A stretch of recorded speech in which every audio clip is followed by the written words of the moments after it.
ஒவ்வொரு வருஷமும் இலங்கைக்குள்ளார கிட்டத்தட்ட 18,000க்கும் அதிகமான இலங்கை குடிமக்கள் இந்த போதை மருந்து கடத்தல் சம்பந்தமாக கைது செய்யப்படுறாங்க. ஒவ்வொரு வருஷமும் பெரும் எண்ணிக்கையிலான பாகிஸ்தானியர்கள் கைது செய்யப்படுகிறார்கள், ஈரானியர்கள் கைது செய்யப்படுகிறார்கள், மாலத்தீவை சேர்ந்தவர்கள் கைது செய்யப்படுகிறார்கள்.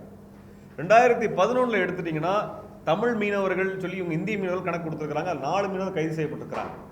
2011 போதை கடத்தல் தொடர்பாக கைது செய்யப்பட்டவர்கள் பற்றிய விவரங்களை அதிகாரப்பூர்வமாக இலங்கை அரசாங்கம் வெளியிட்டதிலே 4 இந்தியர்கள் இருக்கிறார்கள். ஆனால் 5 மீனவர்களை இப்பொழுது தூக்கு தண்டனைக்கு அனுப்பியிருக்கிறார்கள். அதான் இப்ப நான் கேள்வி எழுப்ப வேண்டியது இருக்கிறது. அதே சமயத்தில் 4 மீனவர்கள் கைது செய்யப்பட்டிருக்க அதே சமயத்தில் 5 ஈரானியர்கள், 4 மாலத்தீவை சேர்ந்தவர்கள், 25 பாகிஸ்தானியர்கள் இருக்கிறாங்க. அவர்கள் மீது என்ன நடவடிக்கை எடுக்கப்பட்டதனால் நடவடிக்கை எடுக்கப்படவில்லை. இன்னொன்று 2013 ஆகஸ்ட் மாதம் 27ஆம் தேதி கொழும்பு துறைமுகத்தில் ஒரு கண்டெய்னர்ல வந்த சரக்கு பெட்டகத்தை வரி எதுவும் விதிக்காமல் அதை உள்ளே அனுப்புமாறு இலங்கையினுடைய பிரதம மந்திரி அலுவலகத்திலிருந்து குறிப்பு அனுப்பப்படுகிறது. அதன் அடிப்படையிலே அந்த சரக்கு வெளியில் அனுப்பப்படுகிறது. அந்த சரக்கை பிரித்து பார்த்த பொழுது 131 கிலோ ஹெராயின் அதில் இருக்குது. இதை அனுப்புனது இலங்கையினுடைய பிரதம மந்திரி அலுவலகத்திலிருந்து அனுப்பப்பட்டிருக்கு. இந்த 131 ஹெராயின் அப்படிங்கிறது எவ்வளவு பெருசு அப்படின்னா, ஆசிய கண்டத்திலேயே பிடிபட்ட போதை மருந்து எடையிலேயே இதான் மிக அதிகமான எடை. 2013 இதான் மிக அதிகமானது. அவ்வளவு மிகப்பெரிய ஒன்றை இலங்கை அரசாங்கமே உள்ள கொண்டு வருவதற்கான வேலைகளை செய்திருக்கிறது. இன்னும் மிக முக்கியமான கேள்வி, தமிழர்கள் இதில் ஏன் ஈடுபட முடியாது அப்படிங்கிறதுக்கான லாஜிக்கலான கேள்வி என்னன்னால், தமிழர் பகுதி என்பது இராணுவமயமாக்கப்பட்ட பகுதி. 4 தமிழர்களுக்கு ஒரு இராணுவத்தினர் என்று மொத்தம் 4ல் ஒருத்தர் இலங்கை இராணுவமாக நிறுத்தப்பட்டிருக்கிற இடத்துல போதை மருந்து கடத்தல் என்பது இலங்கை அரசாங்கத்தினுடைய தொடர்பு இல்லாமல், இராணுவத்தினுடைய பங்கு இல்லாமல் சாத்தியமாகாது. சாத்தியமே கிடையாது. இது பச்சை பொய். ஆக இலங்கை அரசாங்கம் போதை மருந்தை அதுவே கடத்தி உள்ள வணிகம் செய்கிறது. இதுக்கு ஒரு உதாரணம் என்னன்னா, 2009க்கு பின்னாடி தமிழர் பகுதியில் போதை மருந்து பிரச்சனை இளைஞர்களிடத்தில் மிக அதிகமாக பரவி இருப்பதாக இலங்கை அரசாங்கத்தினுடைய செய்திகள் தெரிவிக்கின்றன. அப்படின்னா அந்த பகுதியில் போதை மருந்து கொண்டு போய் சேர்த்துற வேலை இலங்கை அரசாங்கம் தான் செய்யுது. இது போராட்டத்திற்கு பிறகு அந்த இளைஞர்கள் அரசியல் கோரிக்கை வைக்கக்கூடாது என்பதற்காக இந்த போதை மருந்துகளை பயன்படுத்துகிறார்கள். இதற்கு இலங்கை அரசாங்கத்திற்கு போதை மருந்து தேவைப்படுகிறது. அதனால தான் ஒரு பிரதம மந்திரி அலுவலகத்திலிருந்து நீங்க வரியெல்லாம் இல்லாம அந்த ஹெராயின் பாக்ஸை உள்ள அனுப்புங்கன்னு எப்படி சொல்ல முடியும்? நான் கேள்வியா தான். 5 பேர் தூக்குல பின்னாடி நாடகம் இருக்குது மட்டுமல்ல, இந்த போதை மருந்து கடத்துறது இலங்கை அரசாங்கம். இரண்டாவது, இந்த இலங்கை அரசாங்கம் தமிழ் மீனவர்களை கொலை செய்கிறது என்பதற்கான ஆதாரங்கள் இருக்கின்றன. இதன் மீது இந்திய அரசாங்கம் நடவடிக்கை எடுக்கவில்லை என்கின்ற ஆதாரம் இருக்கிறது. 2014 இந்த ஒரு 3 மாசத்துக்கு முன்னாடி இந்தியாவினுடைய அந்த போதை மருந்து தடுப்பு அதிகாரியும் உயர் டைரக்டர் ஜெனரல் ஆஃப் நர்கோட்டிக்ஸ் கண்ட்ரோல் டிபார்ட்மெண்ட்டும் இலங்கையினுடைய நர்கோட்டிக்ஸ் கண்ட்ரோல் டிபார்ட்மெண்டோட அதிகாரிகள் சந்திச்சு பேசினாங்க. அது என்ன முடிவு எடுத்தாங்க? உண்மையாலுமே நீங்க போதை மருந்து எப்படி கடத்தப்படுதுன்னா, இலங்கையிலிருந்து கிழக்காசியாவிற்கும் மேற்காசியாவுக்கு கடத்தப்படுகிறது. எங்கிருந்து வருதுன்னா ஆப்கானிஸ்தான்ல இருந்து வருது. இதுக்கு தமிழ்நாட்டுக்கு எங்க தொடர்பு இருக்கிறது? தமிழ்நாட்டுக்கு தொடர்பு இருக்கிறது என்றால் தமிழ்நாட்டின் வழியாக ஏதேனும் உங்களுக்கு போதை மருந்து கடத்துவதற்கான ரூட் இருக்கிறதா இது வரைக்கும் டிக்ளேரே பண்ணல. அது பொய்யான குற்றச்சாட்டு இங்கே முன்வைக்கப்படுகிறது. நாங்கள் உங்களிடத்திலே வேண்டி கேட்டுக்கொள்வது என்னென்னால், இந்த தகவலின் அடிப்படையில் நீங்கள் இந்திய அதிகாரிகள் மீதும் அல்லது இந்திய அரசியல்வாதிகள் இடத்திலும் நீங்கள் கேள்வி எழுப்ப வேண்டும். குறிப்பாக பாரதிய ஜனதா கட்சியிலேருந்து நிதின் கட்கரி வந்தார், பொன் ராதாகிருஷ்ணன் அவர்கள் இருக்கிறாங்க. இவங்க கிட்ட அந்த கேள்வியை நீங்கள் முன்வைக்க வேண்டும் என்று விரும்புகின்றோம்.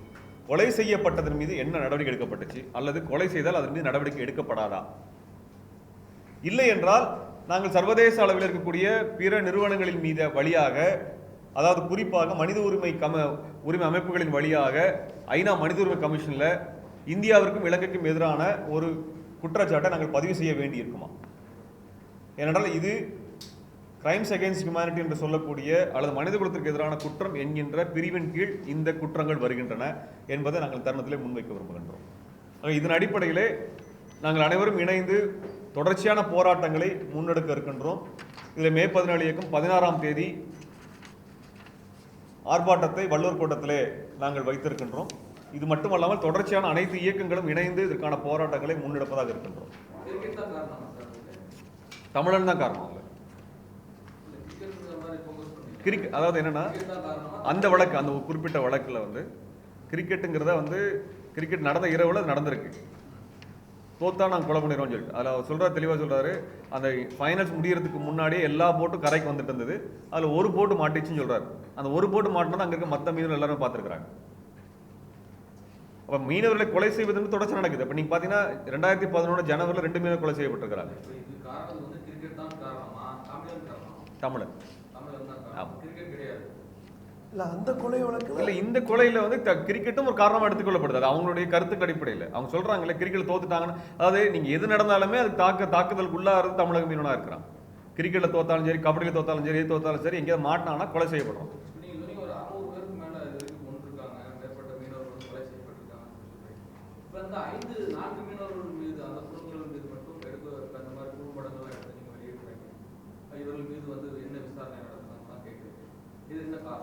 இல்லை, நாங்கள் 4 பேர் மட்டும்தான் இப்போ எங்களுக்கு எடுக்க முடிஞ்சது. இது மாதிரி நிறைய மீனவர்கள் இருக்காங்க. 600 குடும்பத்தோடு இருக்குது. அது 600 தான் எடுக்கிறதுக்கு எங்களுக்கு வாய்ப்பு இல்லை, ஆனால் ஊடகங்களுக்கு வாய்ப்பு இருக்கிறது. நாங்கள் உங்களுக்கு குறிப்பாக ஒரு செய்தியை கொடுத்துருக்கின்றோம். நீங்கள் மற்ற அனைத்து குடும்பங்களையும் நீங்கள் சென்று சந்திக்க வேண்டும் என்று நாங்கள் விரும்புகின்றோம். அத்தனை பேருமே நீங்கள் ராமேஸ்வரம், நாகப்பட்டினம், புதுக்கோட்டை பகுதிகளெலாம் இருக்கிறாங்க. நீங்கள் வந்து அவர்களை சந்தித்து அவங்க குடும்பத்தை பார்த்து, இப்போ அதில் பார்த்தீங்கன்னா இந்த மாரிமுத்தர் குடும்பத்தை எங்களால் கண்டுபிடிக்க முடியல, எங்கே இருக்கிறாங்கன்னு எங்களுக்கு தெரியல. ஆனால் ஊடகங்களுக்கு சாத்தியமாக இருக்கும். அதுதான் நாங்கள் வந்து வேண்டிக்கிறோம். நாங்கள் இதை எடுக்கும் பொழுதே ஒவ்வொரு தெருவுலையுமே குறைஞ்சபட்சம் 3-4 கொலை நடந்திருக்கு. ஒரு காம்பவுண்டுக்குள்ள போனோம்னா அங்கே 3 வீடு இருக்குது, 2 வீடு இருக்குன்னா அது ஒவ்வொரு வீட்லையும் ஒரு கொலையை காமிக்கிறாங்க. ஒவ்வொரு வீட்லையும் ஒரு போட்டோவுக்கு மாலையோட தொங்குறத நாம பார்க்க முடியும்.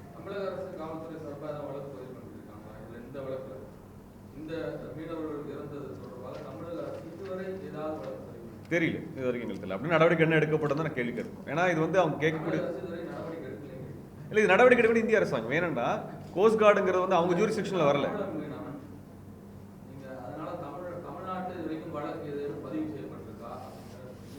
இல்லை, இது சம்மந்தமாக நிறைய வழக்குகள் மீனவர்கள் அமைப்புகள் பதிவு பண்ணியிருக்கிறாங்க. ஆனால் இது வரைக்குமே வந்து இதுலேயே ஒரு பாசிட்டிவான ரிசல்ட் இது வரைக்கும் நீதிமன்றத்தினாலோ இந்திய அரசாங்கத்தில் கொடுக்கப்படலை.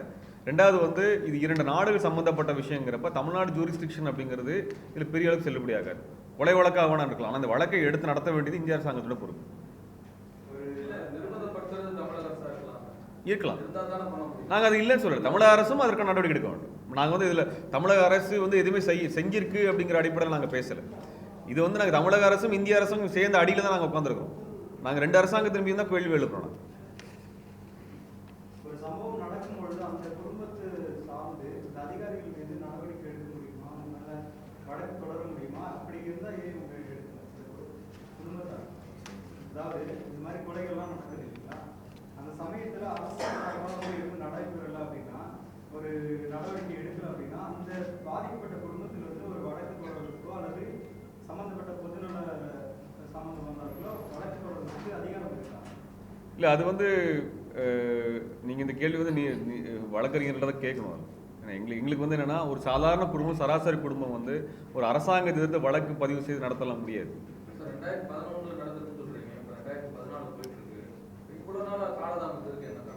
அதான் நான் கேட்கணும். நீங்கள் கேட்குற கேள்வி தான். நீங்கள் வந்து எங்ககிட்ட கேட்குறப்ப நிதின் கட்கரிட்ட நீங்கள் கேட்டிங்கன்னா, பொன் ராதாகிருஷ்ணன் கேட்டிங்கன்னா நல்லாயிருக்கும்.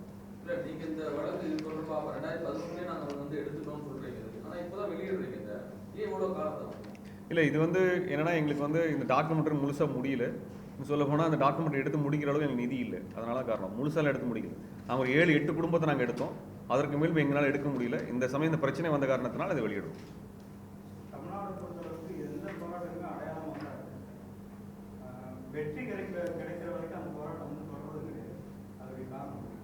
இல்லை, அப்படி சொல்ல முடியாது. இப்போ நீங்கள் மூவர் தூக்கா இருந்தாலும் சரி, அல்லது எந்த மாதிரி பிரச்சனைக்கு எடுத்துக்கிறீங்கிறது தான். நீங்கள் பிரச்சனையை வந்து உடனடியாக தீர்க்கப்படக்கூடிய பிரச்சனைலாம் அதுக்கான போராட்டம் நடத்தலாம். சரிங்களா? நீண்ட கால பிரச்சனைகளாக வருதுன்னா பண்ணலாம். ஆனால் அடிப்படையில் என்னென்னா, இங்கே இருக்கக்கூடிய ஒடுக்குமுறை மிக அதிகம். மற்ற மாநிலங்களில் இருப்பதை போல அல்லாமல் தமிழகத்திலே ஒடுக்குமுறை மிக மிக அதிகமாக இருக்கிறது. இங்கே வந்து உங்களுக்கான ஒரு போராடுவதற்கான சுதந்திரம் என்பது இங்கே கிடையாது. ஒரு போராட்டத்துக்கு அனுமதி வாங்குவது என்பதோ, இங்கே போராட்ட தலைவர்கள் மீது, இயக்க தலைவர்கள் மீது விதிக்கப்படுகின்ற பொய் வழக்குகள் என்பதோ குறைந்தபட்சம் அது வந்து சாதாரண விஷயம் கிடையாது. இந்த வழக்குகள் கிட்டத்தட்ட எல்லா அமைப்புகள் இருக்கக்கூடிய தலைவர்கள்ட்ட மேலே பொய் வழக்கு தான் இருக்குது. அந்த வழக்குகள் எடுத்தப்போ இப்படி ஒரு வழக்குகள் ஒடுக்குமுறை இருக்கும் பொழுது அது நீண்டகால போராட்டத்தை எடுத்துக்கொள்ளும். யூடியூப் நேயர்கள் அனைவரும் ரெட் பிக்ஸை சப்ஸ்கிரைப் பண்ணுங்கள். வாழ்த்து.